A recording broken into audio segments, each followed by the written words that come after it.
I guess that leaves one more segment of our show. Yeah, baby. Let's get at it. That we like to call news. I'm kidding. Reviews. Reviews. Ice camera action, it's review time. Dennis and Adam, we gon' blow your mind. We're stepping up to the plate, ready to swing. Analyzing movies like a scientist would play.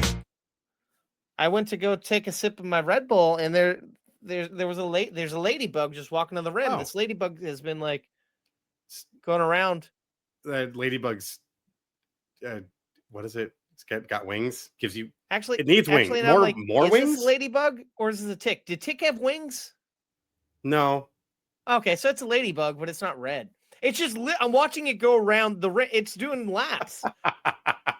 Like, I want to be mad because now I'm like, I can't drink this shit, but it's kind of cute. It's kind of interesting. Oh, now it's like spreading its wings. It's like, hey, dude, it drank all that Red Bull. Yeah, so dude. It's fucking. Oh no, now out. it's like falling in. Oh no, don't fall in. Don't fall in. I want to drink that shit later. All right, sorry, folks. Let's pretend that never happened.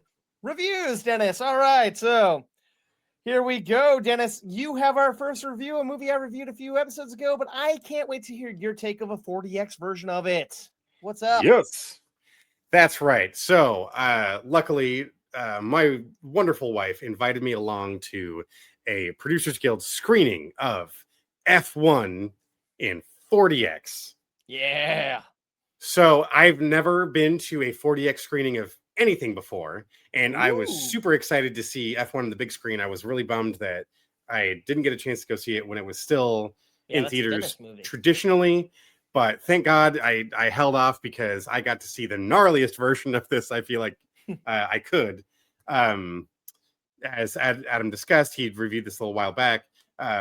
Very briefly, though, it's telling the story of a Formula One driver, Sonny Hayes, who was having this up-and-coming incredible career, faced a horrific crash that altered his trajectory forever. His old racing partner, he ends up owning a racing team, and he needs help. He's struggling.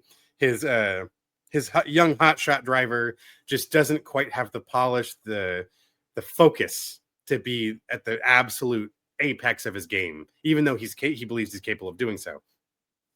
So he brings him in to be his second driver on the team and kind of help sharpen the blade here. So we're going through the rest of the circuit that they have left in this season, and it's a rough ride. Now, not only was their journey a rough ride, but this movie in 40X kicks your fucking ass, man. So even within the first few minutes, Val and I look at each other like, holy shit. She almost got thrown out of her seat.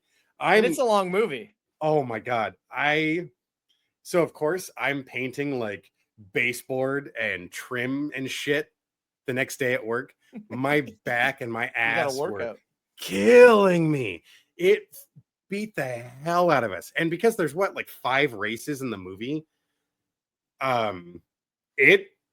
this thing bucked you around like nobody's goddamn business. Way more so than I feel like some of these attractions you get at the big theme parks, like when they used to do Honey, We Shrunk the Audience and the Bug's Life and the Muppets show at California Adventure. Way more intense than that. I did like the other practical effects that were brought in. So there's that, I think it's the first race once Sonny's on the team. They do the podium scene and they're throwing confetti. So it was like raining down foam and shit in front of it. So like it gave that dimension of the confetti in the room. But what I really loved was like you had the races where it was raining, so we're getting sprayed with mist. So I'm like, you feel like you're in the driver's seat of I'm yeah. To kind of look through, like, because the water's collecting in my eyelashes, so I'm like, oh shit, I gotta like really look at the screen now.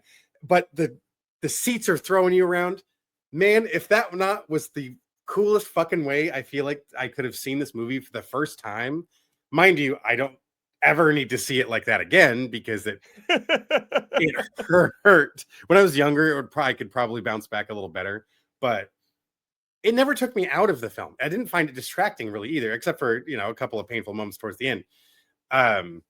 But the acting was stellar. I loved the chemistry between our cast, with Carrie Condon and Brad Pitt, which it took me so long to recognize Condon from Better Call Saul, because we were just rewatching that. I'm like, was she? Shit, that's right, Mike's daughter-in-law. Daughter. Okay. Yep. Yeah. That Javier Bardem did such a great job as the team owner. I really liked Tobias Menzies. I recognized from Game of Thrones. He's always familiar. He's the one. He was banging the witch.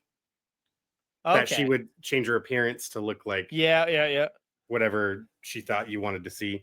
I thought it was funny when Lewis Hamilton threw himself in there a few times because he was a producer of the movie, but he is arguably one of the greatest F1 drivers in the circuit right now, or to have ever even driven. It was thrilling. I loved the romance, the story of Jameson Idris's rise through, like him persevering through what he had to go through. This was a good fucking movie. Everything you said about it doesn't matter whether or not you're into racing or not. This is just an incredible character journey. Val appreciated the story. She's not into the same kind of auto racing stuff. And it doesn't, and I love, that's just an aspect of the story. That's not pivotal whatsoever to your investment into the journey these characters are going on. I love that bit of charm of like, Sonny's dad was a gambler, so he had those bits of flair of like the playing card in his pocket, and he has his way of warming up for the races, and every little bit added its authenticity, I think, to the reality of this story. It felt so grounded, and it's not like a movie I loved as a kid. This terrible Sylvester Stallone movie, Driven, with Kip Pardue and a few other folks. Super cheesy F1 movie, but race cars, so I liked it as a kid. This is so finely polished, and it takes something like the aspects of what I enjoyed about Gran Turismo, but it added a lot more heart to not just one character, but several characters at the same time. And I gave a damn about all of them. I love this journey. Like Adam referenced in his review of it, if they did decide to do some sort of follow-up to this in some capacity that I won't be specific about, I would watch the shit out of that. Right. That was one of the deadliest races in the world. Movie. Oh my God, I would love to see that take place. Especially if this is just how we're telling the story. That's what gets me. It's I just get so invested into the journey. I was impressed they had as many races in the film depicted as they did. And the fact that they literally filmed in between real F1 races before and after, they had one shot to film this. Yep. And you're in the fucking car with them. You're feeling it. You're immersed in it. Yes. And that I imagine you even more so. Oh God. I just I got so fucking cheesed up for that, man. That was that, and you felt it. The sound design was incredible. The roar of the engines, which it's not just any engine. Formula One is its own terrifying machine. They're flying fucking rockets. I mean, there's nothing else like it. Like you're saying, the sound design of that. Like I was listening to Pitt on a podcast, and he was saying that the producer, the driver you said popped up, he would go in the editing bay and be like, "Nope, that's off." He just listening is like, "That's a different gear than what he's in right now," and would like actually have them fucking change it and shit. Lewis Hamilton would, that guy would know. he would definitely know. Very, very impressive individual in regards to his own, what he's accomplished in his career. But that's the type of thing, just like Gran Turismo you had the actual guy as reference for the journey of the character in that film. Those are the elements that bring to life, whether or not you're that invested into the subject matter, it makes the world so much more believable when those details are brought attention to. Ford versus Ferrari, incredible story. You don't need to be all that into the cars themselves, but again, the sound design in there, the respect to what the engineering that was accomplished in the execution of Carroll Shelby's Mustang was incredible, but those actors brought that story to life, and that is what made that film so good. Same here. This cast, the story being told, made F1 so entertaining, and 2.5 hours went by in a blink of an eye. If I didn't get the shit kicked out of me, I probably could have sat down for another hour, but I'm glad it ended when it did in that regard. So I would watch it again, though. That's the thing. It has that, like, I want to go on that journey again. Yeah, I loved it. I thoroughly enjoyed this film. I would give F1 40x 3.5 slices of toast. I only shorted that because kind of depends on your physical preparedness of watching it in that All format. right, well, let's take the 40x out of it. Would it be a 4 if we got rid of the 40x? I'd like I said, I would watch another hour of that story. Like, it was so I just loved the way these characters shown on screen, and I loved the journey they were on, and I really enjoyed the journey. When we got to that last scene, I'm like, let's keep going. Fuck yeah. I will watch all of that right now. Right. Now, So yeah, it's I weird. guess we'll call it a 4 then. Why not? I'll just I mean, I'll take it all the way all the way up there. Nobody's really gonna have the chance to see it in that aspect again for a while, probably. Yeah. Now, it's interesting. When I was looking up to see where you could watch this, I know that this is an Apple original film. So I'm like, oh, I haven't seen it pop up on our screeners yet, on our screener link. And I checked. It's not even available on Apple Plus yet. Like, you gotta rent or buy this flick. Like, Yep. They're Which really holding up. Yeah, they're really normally which those it flicks go on made like a monthly. what $600 million. So they made some good money off of this movie. So I'm curious what's holding them back. Maybe they're sending it back to theaters to do another tour just to see what they can get out of it. But I don't know. Cool. Yeah, I liked it. Fair enough. I'm happy. I'm like, there's no way he's giving this a bad review. This is made for Dennis. So I'm happy it lived. You're not wrong. You're not wrong. Yeah. And like you said, getting to see it in that aspect, in that format, first time for 40x, and just to see those tracks. Beautiful. Like there's these places in the world I'm probably never going to see in person. So to get to see that sort of coverage and do that intimate detail that you can watch the races on TV. It's a whole other thing for it to be put in the driver's seat with the character and make you feel like you're in the car. That's like nothing else. True that. All right. Well, moving on, I have the latest film in the Predator franchise and the third of Dan Trachtenberg. I'm talking about Predator Badlands. All right, now I saw this IMAX 3D, IMAX beautiful 3D, not much going on there. But all right, the story, pretty good story here. Pretty basic. So Yoka, is that what they're called? Yaka? Yeah. Yacha. No. Yautja. Yeah. Yautja. Sorry, I want to get that right because I know I'll get my ass handed to me later on. So the Yautja, I'm gonna say it wrong so many times. So we're essentially seeing something we've never seen before in a Predator movie. We're following a Yautja, and he's kind of like the runt of his clan. He's not even a full-fledged member of the clan. His dad rules the clan, and his brother is like second in charge, and his brother loves him. And the dad had tasked the brother with killing this runt because he's a weakling. He's the weakest part of this clan. But the brother's like, no, he needs to be able to prove himself. Let him go out and try to get a trophy. And this irritated the dad. And essentially the brother sacrificed himself so that this guy could have a shot. And he ends up going to prove himself to the most deadliest planet possible. A planet where trees and vegetation are trying to kill him. The grass is like razor blades.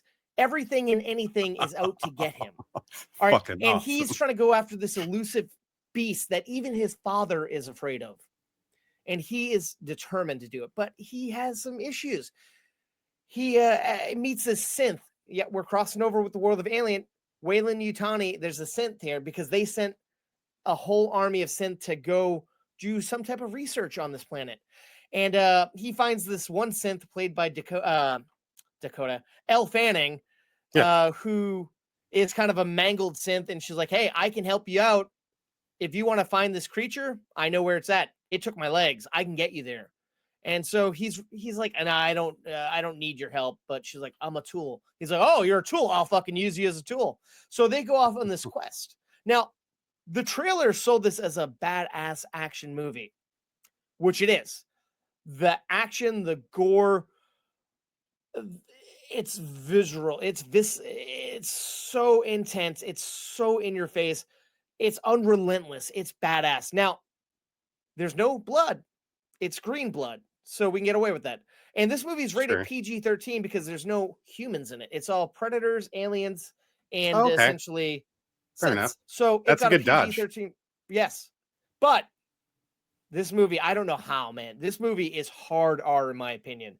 It's fucking insane. And the sound design of just the battles and things happening, amazing. The score is just beautiful. And the scenery, this world he's on, I don't know where they filmed it. I know some of it had to been green screen, but there were practical sets that looked gorgeous. Mhm. But the surprising thing here, I got all the stuff the trailer promised me. But what the trailer didn't let on, and I'm sorry, this might be a spoiler, but it's not really because you're going to see it within the first 20 minutes of this movie. This is a buddy comedy road trip style movie. Sure. Okay. I could totally make sense. That totally makes sense. And I was listening to a review of this, and one reviewer put it in a term that really stuck with me. And I'm like, no way. And then I'm like, oh, yeah. This critic said, essentially, Elle Fanning is Donkey and the Predator is Shrek. And I just watched Shrek last night before I saw it. And I couldn't get that thought out of my head because Elle Fanning is just running her mouth. She's goofy. She's saying Right. wacky things. And he's kind of like She's not physically capable of much. Yeah. I imagine. But and that's the thing. It's all is subtitled essentially in Yacha because he does talk and there's a lot. Yeah. But he also emotes so much. There's so much emoting. And then they do the Guardians of the Galaxy style route where we first meet her and we don't know what she's saying. She's trying to talk to him, and then she does this thing where it's a universal language thing where we hear English and he hears Yacha, and she says this. There's a lot of exposition being thrown at you, but it comes so fast. The two learn to work together. There may even be a Grogu type of character in the mix here.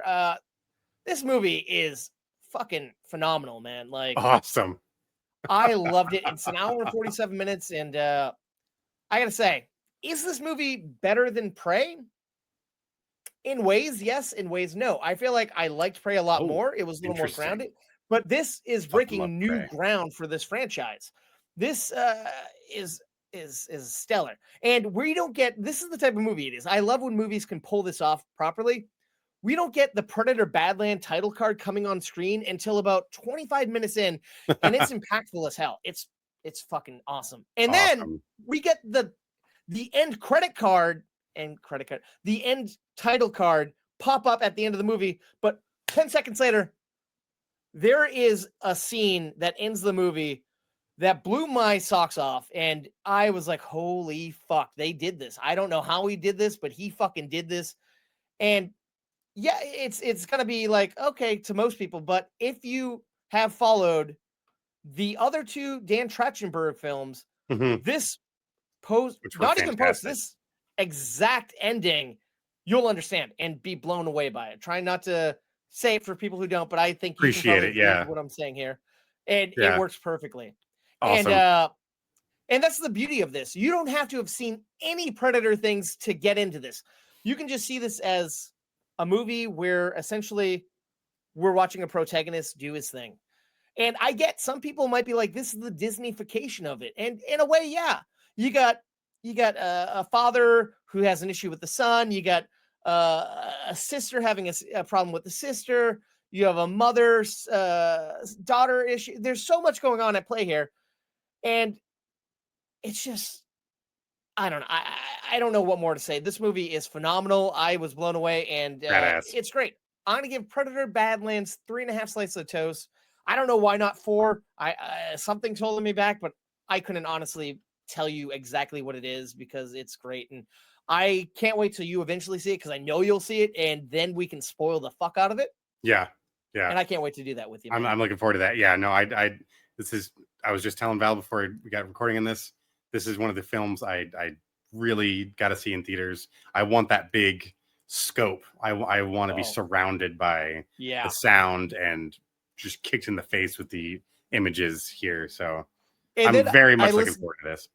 I listened to another podcast where they put it perfectly. They're like, this is like the other side. This is the wrong side of the tracks of Pandora, because it's like Pandora but on crack. I'm like, that is very accurate.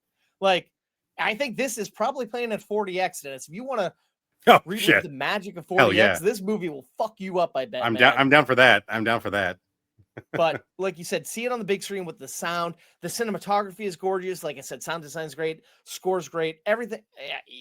I know you'll love this movie. I saw a few like behind the scenes like clips and still photos of. It's incredible. Elle Fanning was actually hanging off the back of the actor playing the main character here.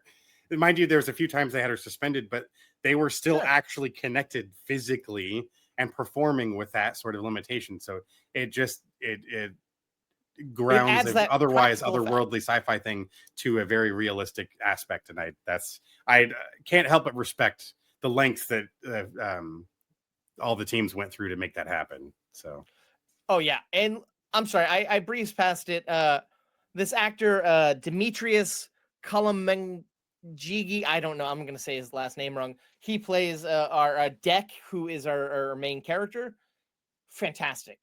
He speaks, like I said, like we get subtitles, but he emotes so well, and we're seeing these like facial features and reactions that we don't see normally from Predators, and he's great. And Elle Fanning is phenomenal. She plays two synths in this. One is essentially the one I told you about. She's like lovely and happy and bubbly and goofy, and the other one is just all about business and a badass, and two polar opposite characters pulled off perfectly. She was stunning. These two together are great, and there's some fun surprises in this movie, man. I can't wait to see where this goes next. And like I said, this brings the world of Alien into play because we're getting Wayland Yutani in here. So reminding the audience that these are they do take place in the same universe. So I enjoy that. Right. Well, so when you do hopefully eventually see it, I can't wait to talk to you about it. Oh yeah. But I can talk to you about your next movie because I watched it the same day you told me you watched it, like earlier that day. So let's get into it, I guess. That's right. The Netflix original film directed by Catherine Bigelow, A House of Dynamite. So this is detailing several different perspectives of the events that unfold when essentially a nuclear armed ICBM is launched in the direction of the continental United States, and what is the initial response? Who are the people in place that then have to answer for what's going on when a nuke is being launched towards the US? It is so intense. You have a pretty broad cast of characters: Rebecca Ferguson, Idris Elba, Anthony Ramos, Jared Harris, Caitlin Devers in there. Actually, it's quite a long list of cast members involved in this film, but you're never actually seeing all of them at the same time, which I like. We're kind of seeing, essentially, it's like the same 20-25 minutes repeated from each of their perspectives, but all very different. It's not like, God, what was that Dennis Quaid movie? Vantage the camera one, right? So fucking obnoxious. Where you're seeing one with Forrest Whitaker and him. Yeah. You're not seeing the exact same moment occur over and over again. In fact, the one thing you want to see, you never get to see. But it's that buildup. I am a big fan of classic films, Dr. Strangelove and Failsafe, where it's very, very much in this vibe of trying to de-escalate or avoid total nuclear annihilation, mutually assured discretion, as they say. But this is a kind of like where Failsafe only focuses on a specific aspect of the negotiations and what to interpret especially when you speak different languages. What are you interpreting from each other and how you're speaking, how you're saying it, the words you're using? This is much more focused on the response that is taking place. But what is everyone else, all of the pieces around that? How are they reacting? And it's intense. And it's interesting because we're seeing in different portions video of this person hearing this person respond, and some people seem like assholes, but then we're seeing their version later and they're like, oh, they're dealing with, everyone has their own personal shit going on, which is kind of interesting. Like, you got a husband and wife who are separated, you got a mother with her young child, you got a man who's about to have a baby with his wife, you got the president whose wife is on the other side of the world. Everyone's dealing with their own shit, but they got to be professional. And I loved it when one of the security guys at the White House was like a shoe shiner, is like, oh, what's going on? He's like, go home, leave, get out. And like, a little bit of humanity is in this movie, which was kind of nice. It's not knowing whether or not this is the last day any of you are going to even exist, and that there's plans already in place for this scenario, that like, and it's that concept. What's her name that was in Kenobi? Getting blindsided. The FEMA. Oh yeah, yes. Oh my was God. it Moses Ingram? Okay. She was blindsided by the fact that she's on the list of people that are assigned to go to the bunker to be like, oh well, you're the next in the chain of command. We need the head needs to stay and keep running, but you need to go and be hidden away. And she's like, to take over the when one who gave me this gets position. You knew this could happen. Yeah. Well, it's the pissed. worst case scenario, and that's what I think that's the most terrifying aspect of this, is that when this sort of doomsday scenario, this situation, when it arises, this is how it unfolds. You know, actually activating the nuclear football. We're going to make some decisions that will result in horrific things, and I like that we're having these characters stare that decision in the face and realize the gravity of what they're having to do, to the point to where you're asking the lowest rung person in the room, no, you're gonna fucking tell me straight up what should I do. And I love that intensity, because it's such a human moment, and it's so relatable in that it this next decision that's going to be made will change your life and the lives of millions forever, possibly the world. And that's what I like Gabriel Bazo's character, when he's talking to the other diplomats and he's talking to the president, he's like, I believe him that they didn't do this, and he believes these other countries didn't do this, and and they're like, and so why don't we hold off? And they're like, you want to hold off? We could stop this. And he's like, it's that moral quandary of what to do. Like, Tracy Lett's character, he's just kind of he's got his fucking Dunkin' Donuts coffee. He's like, hey, did you watch the game last night? And it's that, no, wait a minute, laid backness. Your position is one of those jobs of like, if I ever actually have to do my job, it's the worst day in humanity. Today is that day. Same with the initial airspace defense station in Alaska. I loved that cast. Anthony Ramos's character and all of his crew that were monitoring all of the air defense. Right. And I love that crew member who called his mom and wanted to tell her, but he's just like, I'm all right. What are you going to do with minutes notice? Yeah, it's just. Or even when what's his face calls Caitlin Deaver, and once he realizes she's with someone she loves and will be there at the end of the world, essentially, he's like, all right, I don't got to worry about her. You can't. Yeah, it's like you can't. There's no, like, inciting panic will only make things even worse, especially if there's a chance none of this will occur. And I love that it all builds up to just, you don't know until the last moment. There is like, they do such a good job of putting off those last seconds and keeping you questioning whether or not the aggressors have accomplished their goal. And that was the thing that kind of knocked the wind out of me at the end. Was just, holy shit. I think Bigelow did a great job of building up that anticipation and suspense. I'm surprised, honestly, the movie's not getting talked about more. Well, that's Or like everyone I've heard talk about it for the most part have been negative. A lot of people didn't like this movie, and then other people think, "Oh, this is Bigelow's best film in quite some time." And I was kind of afraid going in. Like I was setting up the stream, and I'm like, you know what? I haven't seen this. It's on my list. I'll check it out. And I'm like, okay. I thought maybe the novelty would wear off, but like you said, we're always getting something different, and it's riveting from other points of views. There was never a dull moment. It's an hour and 52 minutes, and it kind of goes by quick and painlessly, even though we're watching some heavy shit go down. Yes. And I have to say, I think I'm on the side of this is probably one of her best movies. I like this more than Hurt Locker and Zero Dark 30. Yep. Not that those were bad movies. And I've just actually earlier this year rewatched Zero Dark 30.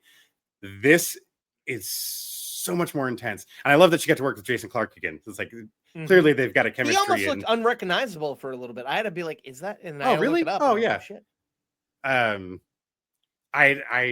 This is so much more in the because to me this is as scary as so many other horror movies. You know, there's nothing. This could happen any day, especially in today's climate.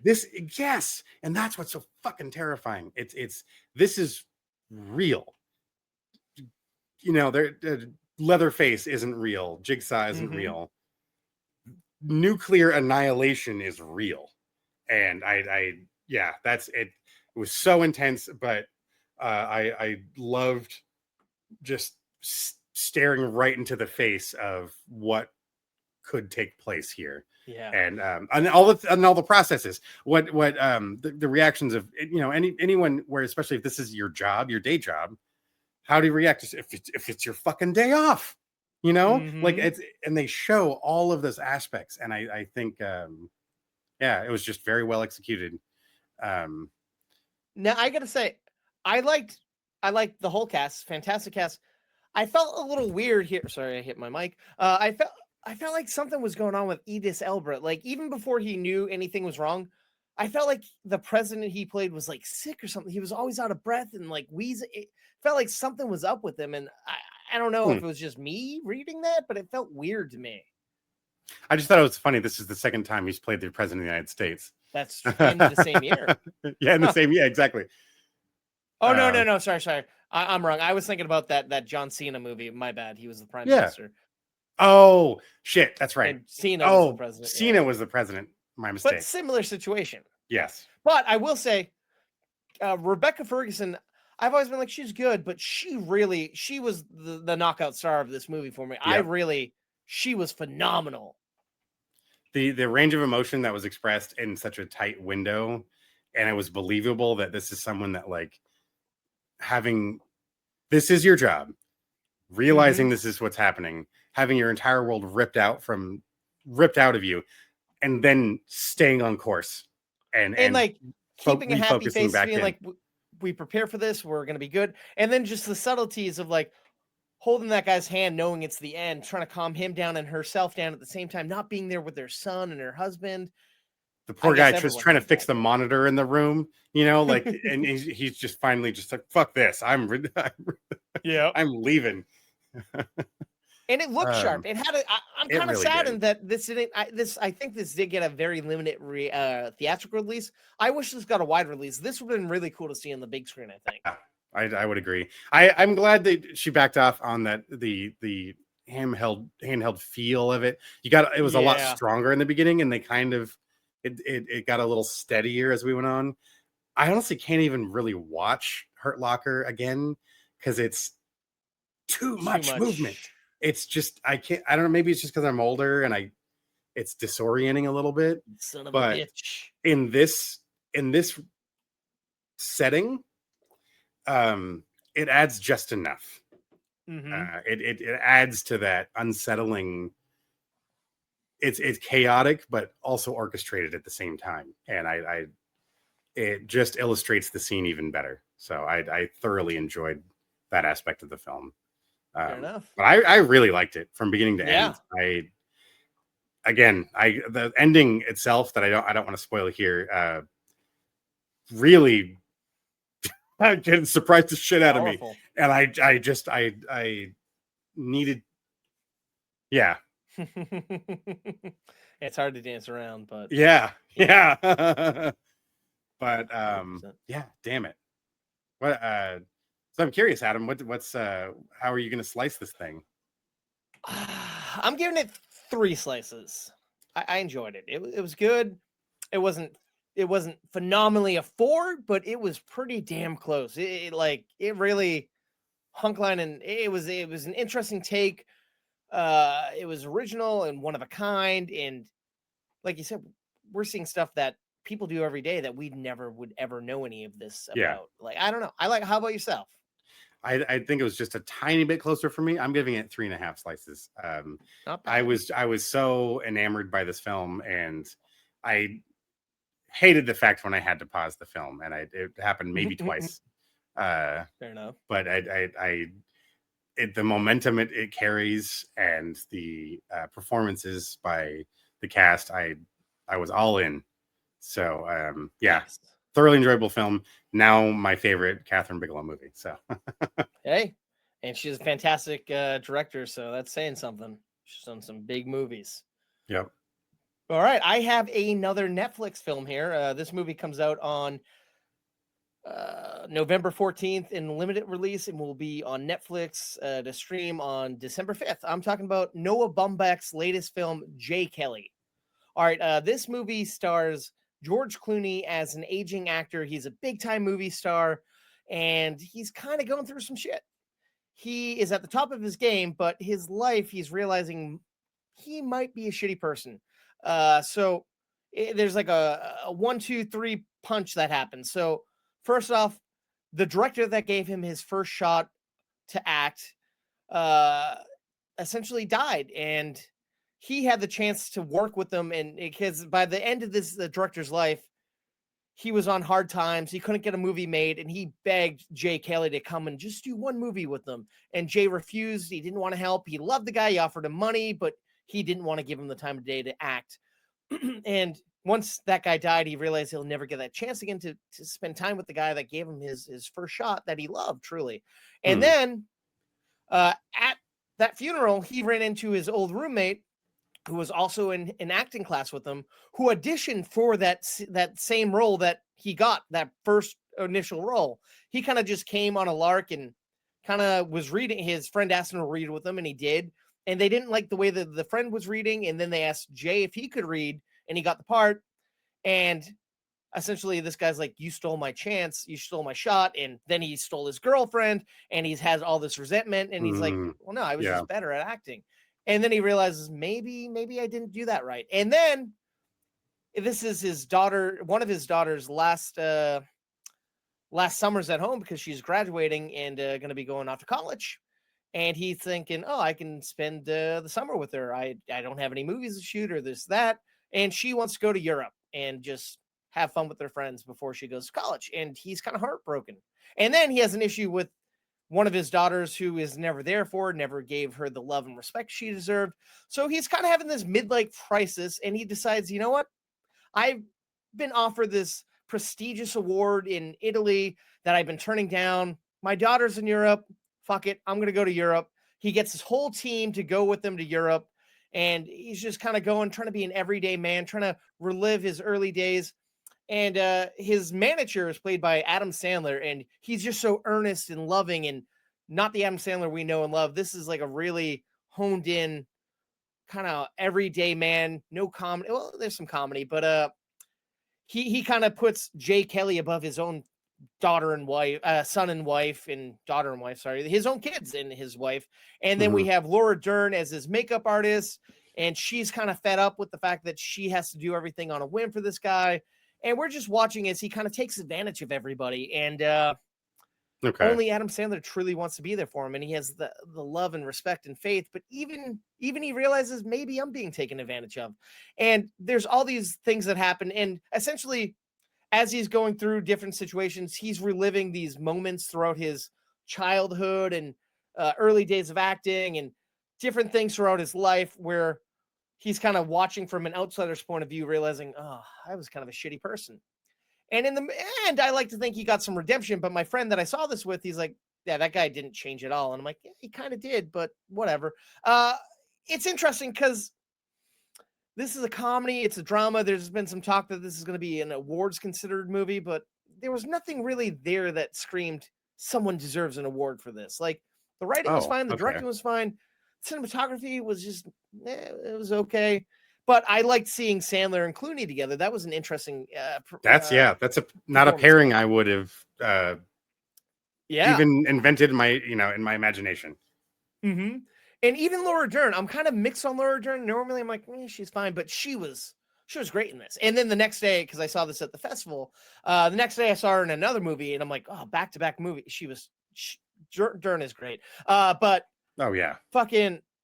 And there's this one reoccurring joke where wherever Jay Kelly goes, there has to be a cheesecake slice, or I think a slice of cheesecake, and he's like, "Why is this here? I don't even like cheesecake." And Adam Sandler's like, "It's in your rider. You said you love it. You want it everywhere." And like, they just overdo this joke all the time. I'm like, I don't know. I mean, I like the movie. It was good. Yeah, it's not great. It's 2 hours and 12 minutes. A little self-indulgent. Could have been trimmed a lot. A little more tighter. It's funny. It's dramatic. It's just all right. I'm gonna give Jay Kelly 2.5 slices of toast. Definitely worth checking out if you like the talent. One of those you can see it once, and that's enough. I'm like, maybe I'll watch it 10 years from now, maybe, but I don't need to see it again anytime soon. Now, it's interesting because, like I said, he's up for this award, and it's like a lifetime achievement. And they're playing clips of him watching the movies Jay Kelly's made, and it's weird because it is all George Clooney movies, legit George Clooney movies. Oh, so it's like, so does George Clooney not exist in this world? And is he George Clooney? And it's like, it's funny because when we're leaving, my friend was like, "Oh, all those AI."